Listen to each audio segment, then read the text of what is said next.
اس کی ذریت ہے،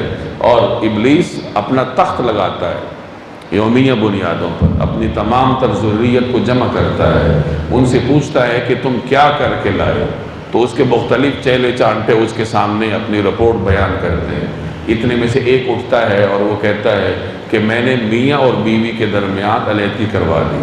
تو ابلیس اٹھ کر اس کو داد دیتا ہے کہ کام تو تم نے کیا ہے۔ میاں بیوی کے درمیان علیحدگی دو انسانوں میں علیحدگی نہیں ہوتی، دو خاندانوں میں علیحدگی ہوتی، اور بچوں کے لیے تعمر ایک آزمائش کی بنیاد ہوتی ہے۔ تو اس لیے طلاق کو اللہ تبارک و تعالیٰ کے ہاں سب سے مبغوض قرار دیا، یعنی ہے تو حلال، مرد کا حق ہے، میاں بیوی اگر نہ رہنا چاہیں تو علیحدگی اختیار کر سکتے ہیں، لیکن اللہ کے ہاں یہ عمل سخت ناپسندیدہ